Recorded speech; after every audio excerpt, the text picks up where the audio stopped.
UP के फर्रुखाबाद से, जहां मुख्यमंत्री कन्या विवाह योजना के अंतर्गत 170 बालक बालिकाओं का विवाह हुआ संपन्न। खबर के बारे में विस्तार से जानेंगे, उससे पहले लेंगे एक छोटा सा ब्रेक के बाद जल्द हाजिर होंगे। खुशखबरी खुशखबरी खुशखबरी, बेरोजगारों के लिए खुशखबरी। जी हाँ, ई कॉमर्स के क्षेत्र में एक अनोखा खोज। फास्ट स्टोर, घर बैठे फोन घुमाकर लखपति करोड़पति बने। ना सुना ना सुनेंगे, सपना नहीं हकीकत है। घर बैठे कोई भी सामान बुक कर 1 घंटे में मंगवाएं, अनेकों पुरस्कार संग मासिक सैलरी पाएं। अधिक जानकारी के लिए www.faststoreincome.com पे आएं। ब्रेक के बाद आप सभी का स्वागत है। खबर यूपी के फर्रुखाबाद से, जहां जनपद के जिलाधिकारी आशुतोष कुमार द्विवेदी की अध्यक्षता में जनपद के क्रिश्चियन फील्ड मैदान में 170 बालक बालिकाओं ने एक दूसरे का हाथ थामा, जिसमें 169 सनातन धर्म से थे, वहीं एक बालक बालिका इस्लामी धर्म से थे। जहां सनातन धर्म से जुड़े हुए बालक बालिकाओं का सनातन धर्म से वैदिक रीति रिवाज के साथ विवाह संपन्न कराया गया, वहीं इस्लामी धर्म से जुड़े हुए बालक बालिकाओं का निकाह इस्लामी धर्म से कराया गया। इस मौके पर जनपद के सांसद मुकेश राजपूत, विधायकगढ़ सुशील शाह के नगर मजिस्ट्रेट संजय कुमार के डेवलपमेंट ऑफिसर अरविंद्र मिश्र सहित जिले के कई अधिकारी मौजूद थे। देखिए फर्रुखाबाद से डिस्ट्रिक्ट इंचार्ज मितेश सिन्हा की रिपोर्ट। नमस्कार, मैं मितेश कुमार सिन्हा और आप देख रहे हैं फास्ट न्यूज इंडिया। खबरों के सिलसिले में हम आपको एक बार फिर ले चल रहे हैं केंद्रांचल के फर्रुखाबाद जनपद के क्रिश्चियन मैदान फील्ड में, जहां मुख्यमंत्री सामूहिक विवाह योजना के अंतर्गत आज 178 बालक बालिकाओं का विवाह होना सुनिश्चित हुआ है, जिसका सीधा प्रसारण हम अब से कुछ ही क्षणों में आपको दिखाएंगे। तब तक के लिए देश और दुनिया की हर छोटी बड़ी खबर के लिए देखते रहें fast news India. Bureau report, Farrukhabad. विधायक अमृतपुर, आदरणीय जिलाध्यक्ष भारतीय जनता पार्टी के वरिष्ठ पदाधिकारीगण, आदरणीय जिलाधिकारी महोदय, मंच पे अन्य आसीन समस्त वरिष्ठ अधिकारीगण एवं सभी साथी अधिकारीगण जो आयोजन में सम्मिलित हैं, यहाँ पधारे हुए सभी विवाह बंधन में बंध रहे नव दंपति और उनके परिजन, यहाँ तमाम सारे मीडिया के साथी, आप सभी का सादर अभिवादन है, सबका स्वागत है इस कार्यक्रम में। जैसा कि आप सभी जानते हैं, आज जो कार्यक्रम है ये समाज के उन गरीब लोगों के लिए समर्थन है माननीय मुख्यमंत्री जी के नेतृत्व में, जो इस तमाम तरह के वैवाहिक कार्यक्रमों में और बिटिया के विवाह के लिए एक मकर जाल जैसे ऋण में फंस जाते थे और बेटी को इस रूप में बोझ स्वरूप मानते थे। इसको कहीं न कहीं हम लोग महिलाओं को समाज में उचित स्थान देने के लिए, उनका समर्थन करने के लिए, उनको और सशक्त बनाने के लिए माननीय मुख्यमंत्री जी के नेतृत्व में ये सामूहिक विवाह योजना प्रारंभ की गई है, जिसमें सरकार की तरफ से ऐसे अरहितों को जो पात्र लोग होते हैं उनको लगभग 51,000 रुपये का आर्थिक समर्थन होता है और एक बहुत ही शानदार कार्यक्रम के तहत उनका विवाह कार्यक्रम संपन्न किया जाता है। इस आर्थिक समर्थन के क्रम में उनको 35,000 रुपये कन्या होती है, मधु होती है, उसके अकाउंट में सीधे ट्रांसफर किए जाते हैं। 10,000 रुपये का उसको इस वैवाहिक कार्यक्रम के दौरान उसको उपहार स्वरूप भेंट किए जाते हैं। उस तरह की जो सामग्री होती है उन्हें भेंट के रूप में दी जाती है। इसके अलावा 6,000 रुपये यहाँ पे आयोजन में खर्च होते हैं। आयोजन में उनके परिजन होते हैं, जिनके खाने पीने का प्रबंध होता है, नाश्ते खाने पीने का प्रबंध होता है, और यहाँ पे अन्य जो विप्लव और तमाम सारे जो सांस्कृतिक कार्यक्रम होते हैं उस कार्यक्रमों में जो व्यय होता है उसको पूर्ति की जाती है। इस तरह से एक बहुत ही भव्य कार्यक्रम, जैसा कि आप देख पा रहे हैं, एक बहुत बेहतरीन आयोजन के माध्यम से हम समाज के ऐसे जो कमजोर लोग हैं, अभिचर लोग हैं, जो कि अपने बेटियों की शादी में तमाम तरह के ऋणों में फंस जाते थे या उनको करने में वो अच्छा महसूस करते थे, उसके लिए माननीय मुख्यमंत्री जी के नेतृत्व में योजना संचालित है। और हम सबका दायित्व है कि हम अपने आसपास के परिवेश में कहीं भी अगर इस तरह के कोई पात्र लाभार्थी देखते हैं तो अवश्य बातें हम वीडियो संबंधित ब्लॉक डेवलपमेंट अफसर हैं या जिला समाज कल्याण अधिकारी के माध्यम से उनको पंजीकरण अवश्य कराएं और उनको प्रेरित करें कि ऐसे जो सामूहिक विवाह कार्यक्रम हैं इन योजनाओं का लाभ उठाया जाए, ताकि वो किसी प्रकार की वित्तीय दबाव में ना आए, किसी प्रकार के इस तरह के आर्थिक बोझ को न झेलें और न ही कहीं किसी विपरीत परिस्थिति का सामना करें।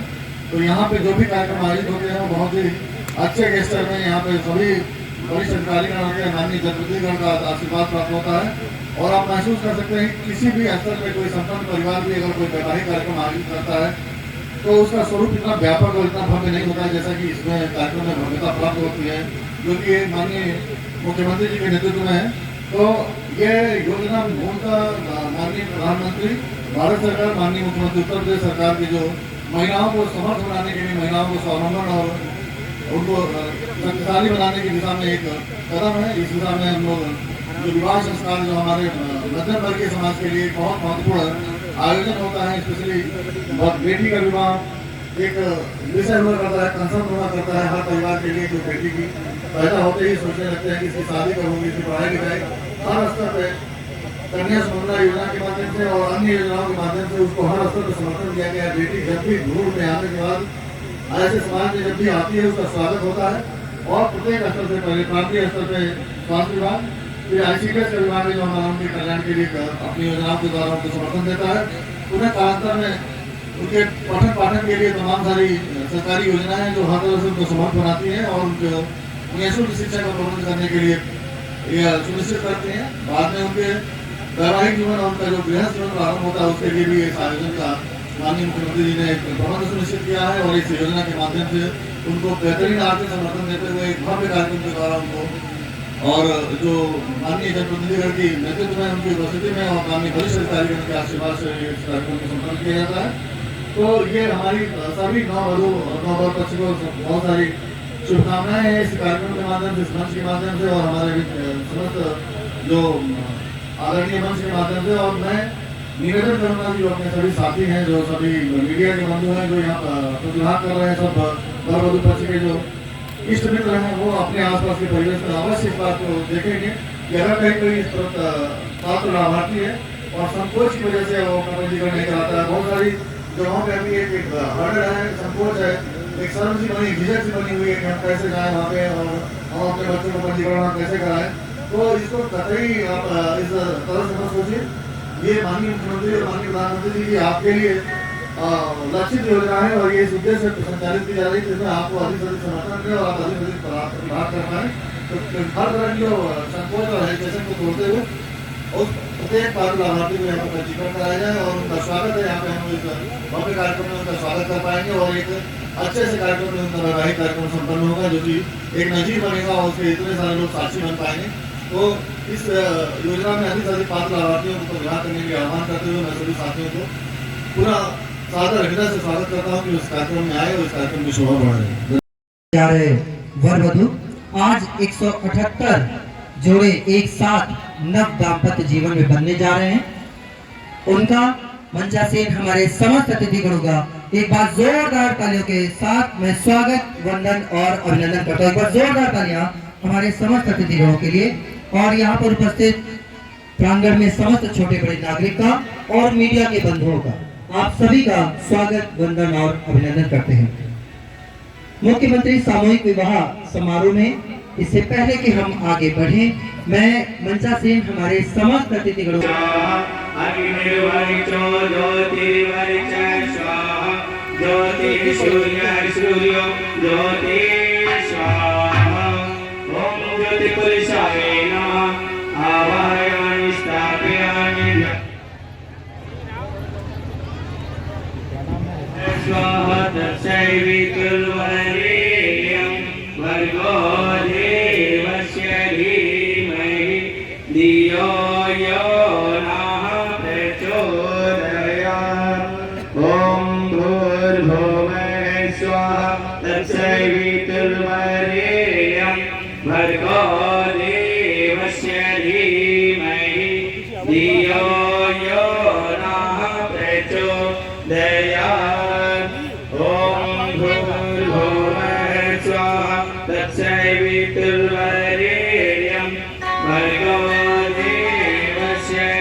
लक्ष्मी तिष्ठति सर्वदा।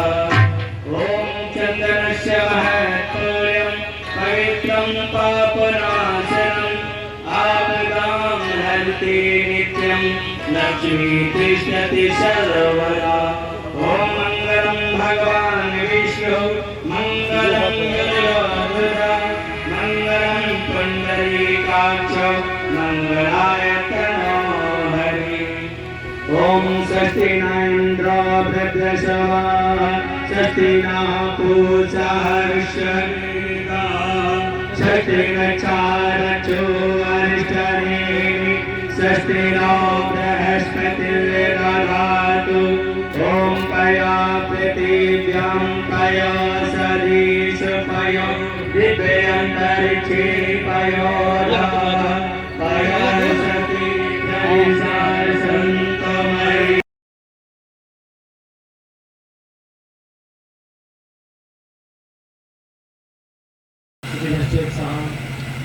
सभी उपस्थित आदरणीय अधिकारीगण और सभी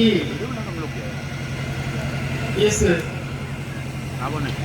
सरकार के माननीय मुख्यमंत्री सामूहिक विवाह योजना में विभिन्न भूमिकाओं में उपस्थित सभी आदरणीय जन, प्यारे बंधु भाइयों, मीडियाजन, कन्या ही जाता महती चिंता तस्मै प्रदेयेत् इति महान वितर्कः तत्वा सुखम प्राप्त शिवां नवेति कन्याप्यत्वं करुणामरस्त्वम्। ईसा पूर्व एक महाकवि ने कन्या के पिता के आंतरिक और बाह्य कष्ट के बारे में व्याख्या करते हुए कहा कि हम कन्या के पिता हो गए हैं, ये एक चिंता का विषय हो गया है। इसलिए कि कैसे किसको किसी सुयोग्य वर्ग को और उसके लिए सामाजिक और आर्थिक सपोर्ट के साथ उसको दूसरे के घर में भेजना है और वहां जाकर वो सुखी रहे, व्यवस्थित रहे, ये चिंता हमेशा कन्या के पिता को परेशान करती रहती है। और जो आज के सामाजिक परिवेश में दिखावा इतना ज्यादा हो गया है कि सब कोई देखा देखी शादी विवाह में ज्यादा खर्च कर रहा है, जिससे कमजोर आर्थिक स्थिति वाले लोगों की स्थिति बहुत खराब हो जाती है। इन्हीं परिस्थितियों को देखते हुए उत्तर प्रदेश सरकार ने एक योजना शुरू की कि ऐसा कार्यक्रम हम करें जिसमें कि सब उनके घर परिवार के लोग रहें और भी सामाजिक लोग साक्षी बन। एक डेटरेंट इफेक्ट वाला सिस्टम नहीं रहता। हमारे प्राचीन व्यवस्था में या समाज के अधिकांश में वर्ग में आज भी साक्षी के रूप में लोग रहते हैं ताकि किन्हीं कारणों से सामाजिक जीवन में एक दूसरे के प्रति मनोमालिन्य की स्थिति आए तो वो संबंध टूटे नहीं, बाद में फिर से रिवाइव हो जाए। उसी परंपरा को इस कार्यक्रम से भी मजबूती मिल रही है और एक व्यवस्थित सामाजिक जीवन के लिए विवाह का जो भारतीय प्रदेश है संस्कार के रूप में उसका पालन करना जरूरी है, बनाए रखा जाना जरूरी है। मैं बचपन में गांव में पढ़ता था तो एक साधु जी आते थे, कहते थे, नारा लिखते थे जगह यदि रोकनी है बर्बादी बंद करो खर्चीली शादी। कि समाज को यदि बर्बादी से, भ्रष्टाचार से, अनाचार से बचाना है तो उसमें सबसे बड़ी भूमिका होगी खर्चीली शादी को रोकना। इन सब कार्यक्रमों के माध्यम से आर्थिक रूप से कमजोर सामाजिक लोगों के लिए एक बहुत बड़ा परिदृश्य। जी, आज मुख्यमंत्री सामूहिक समाज विवाह समारोह का आयोजन किया गया। इसमें कितने निकाह हुए, कितने विवाह हुए? आज इस फाइनेंशियल ईयर का ऑलमोस्ट लास्ट ये मुख्यमंत्री सामूहिक विवाह योजना है जिसमें 170 जोड़ी आए और उनका मंगलमय दाम्पत्य जीवन के लिए कार्यक्रम संपन्न हुआ। इसमें एक निकाह 169 विवाह था। इस उपलक्ष्य में आपने वरवधुओं को क्या संदेश दिया? विवाह एक संस्कार है, व्यवस्थित सामाजिक जीवन के लिए एक संस्कार है, उसको उसी पवित्रता के साथ निभाने का संदेश है। और क्योंकि तमाम लोग साक्षी बनते हैं। जीवन के विभिन्न मोड़ पर अंतर विरोध प्रतिकूलताएं भी आती हैं, तो अकेले आदमी कमज़ोर पड़ जाता है। तो तमाम साक्षी जब बने रहते हैं तो लोग मध्यस्थता करते हैं, चीज़ों को बेहतर बनाते हैं, फिर जीवन। सर, प्रशासन और सरकार की तरफ से वर वधुओं को क्या क्या उपहार दिए गए? आपको पता है 35,000 रुपये लड़की के भोजन और व्यवस्था कर चुका है। ठीक है सर। ठीक।